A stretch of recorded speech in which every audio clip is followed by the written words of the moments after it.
آج دیکھیں میڈیا کے اوپر کیا ہو رہا ہے. وہ جو 4 اینکرز ہیں ان کے اوپر جس طرح کی کاروائی ہو رہی ہے، اور وہ میں ان کو سلوٹ کرتا ہوں. وہ ہیروز ہیں.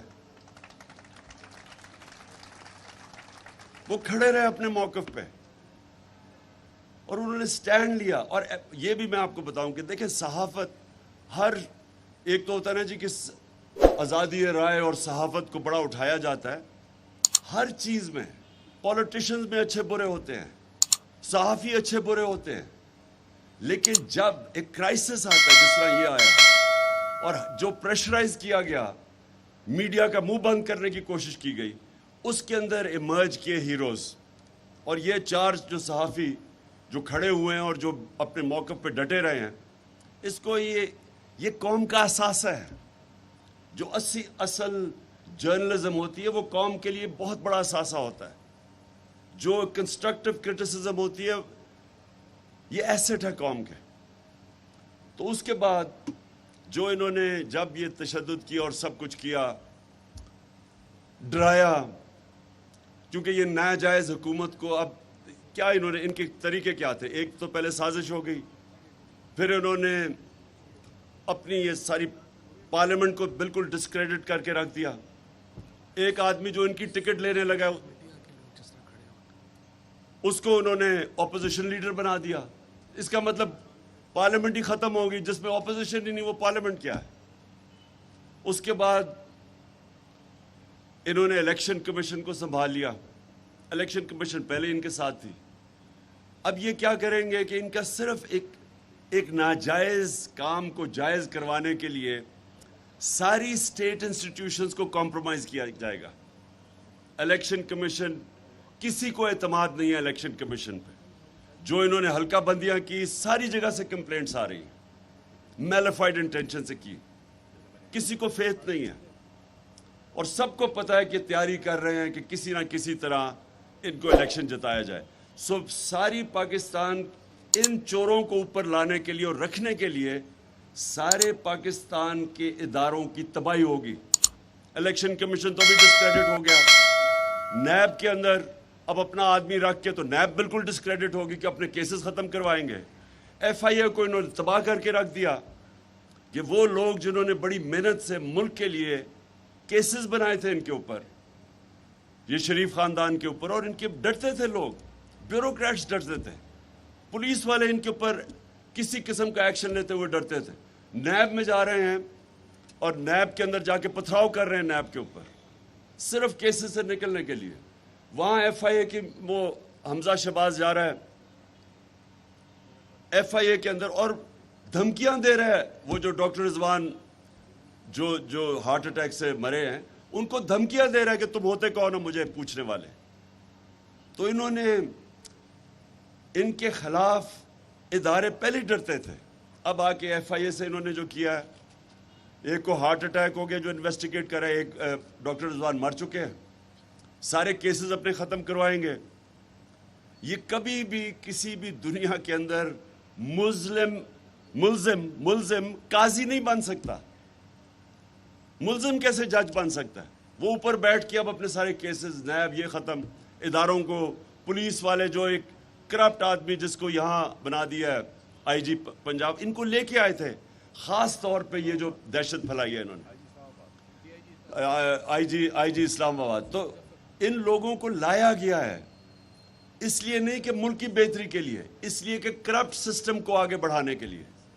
ایک وہ لوگ جو 30 سال سے اس اپنے آپ کو ثابت کر رہے تھے کرپٹ، جو آج کہتے ہیں کہ جی ہو ملک کے بڑے برے حالات ہیں، یہ 30 سال یہ بیٹھے ہوئے تھے. اور میں ایک چیز آپ کو آج میں نے میڈیا پہ بھی بات کی ہے آپ سب کے لیے. اس وقت 2 بہت بڑے مسئلے بنے ہوئے ہیں آج پاکستان کے. ایک لوڈ شیڈنگ اور دوسرا مسئلہ ہے پانی کا کسانوں کے لیے. شور میں کسانوں کا برا حال ہے. دونوں کے لیے ہم نے ہمارے دور میں 50 سال کے بعد ڈیمز کے پروجیکٹ شروع کیے. ہم نے 10 ڈیمز کے پروجیکٹ شروع کیے جس میں 3 بڑی ڈیمز ہیں، 2 بڑی ڈیمز ہیں، ایک بمان ڈیم ہے. واپڈا نے ہمارے دور میں ان کی کریڈٹ ریٹنگ ایسی تھی کہ ان کو ڈائریکٹ سوورن گارنٹیز کے بغیر ان کو لون ملتے تھے. جب سے یہ آئے ہیں اور یہ بڑے اس کے بہت دور دراز اس کے اثرات ہوں گے پاکستان، جب سے یہ آئے ہیں پہلے موڈیز نے ان کی کریڈٹ ریٹنگ ختم کی، مائنس پہ کی، اور پھر جب سے جنرل مزمل گئے ہیں جو چیئرمین وابڈا تھے، جب سے انہوں نے ریزائن کیا ہے، وابڈا کی کریڈٹ ریٹنگ مائنس نیگیٹو میں چلی گئی ہے۔ اب اس کا کیا ایفیکٹ ہوگا کسی کو بھی سمجھ نہیں آ رہی۔ اس کا مطلب کہ جو یہ ہم کوشش کر رہے تھے 50 سال کے بعد، ایک تو پانی کی سٹوریج کرنا، کیونکہ وہ آگے پانی کے بہت بڑے مسئلے آ رہے ہیں۔ ہمارے پاس زمین ہے کئی، لیکن ہمارے پاس جو پانی کا شارٹیجز آئیں گی آگے، اس کے لیے پانی کی سٹوریج چاہیے، تو وہ ڈبل کر رہے، ہماری کوشش تھی اگلے 7-8 سال میں پانی کی سٹوریج ڈبل ہو جائے۔ اب یہ سارے پروجیکٹس مشکل میں پڑ جائیں گے، کیونکہ ان کو قرضے نہیں ملیں گے، کیونکہ وہ جو پہلے باہر سے قرضے مل رہے تھے ڈائریکٹلی وابڈا کو جنرل مزمل کے زمانے میں، وہ اب ختم ہو جائیں گے، وہ رک جائے گا، اور قرضے ملیں گے تو بہت مہنگے، تو آگے ہمارے پاس ڈالرز کی شارٹیج ہے۔ تو یہ تو ایک چیز ہوئی ہے۔ اس کے علاوہ جو ایک اکانومی 6% پہ گرو کر رہی تھی اور مشکل سے ایک بینکرپٹ اکانومی کو سنبھال کے کرونا کے دور سے نیویگیٹ کر کے تیسرے سال میں 5.6% گروتھ ریٹ، اور چوتھے سال میں 6%، پروجیکٹڈ 5ویں سال میں 7% تھی، وہ اکانومی آج سیدھی طرف تیزی سے نیچے جا رہی ہے۔ صرف یہی نہیں کہ مہنگائی تو اس کا، اور کبھی پاکستان میں اس طرح کی مہنگائی نہیں ہوئی جو انہوں نے کیا۔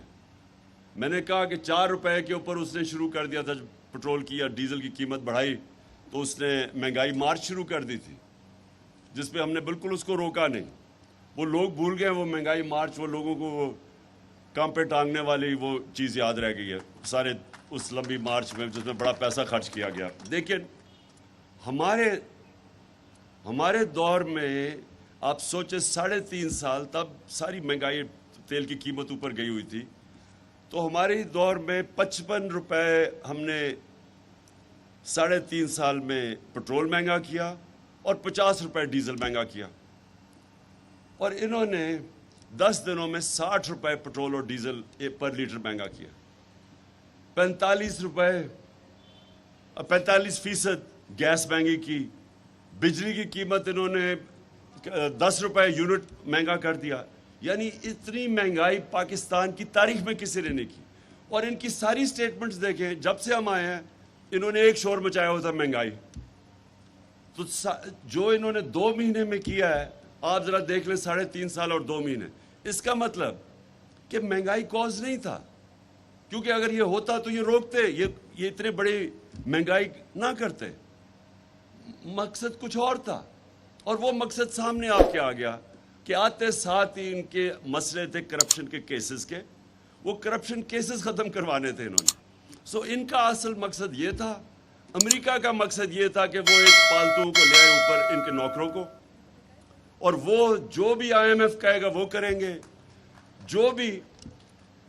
اب ہمارے پیٹرولیم منسٹر نے جا کے، جب میں روس کیا تھا تو ہم نے نیگوشیٹ کر لیا تھا روسیوں سے کہ ہمیں سستا تیل دے، ہمیں 30%، ہم نے ان سے بات کر رہے تھے کہ ہمیں تیل سستا دیں، وہ نیگوشیٹ ہو گیا تھا۔ جب جیسے واپس آئے انہوں نے نو کانفیڈنس وہ ٹیبل کر دی، تو وہ جب نو کانفیڈنس ٹیبل ہوئی تو سب کچھ سلو ڈاؤن ہو گیا۔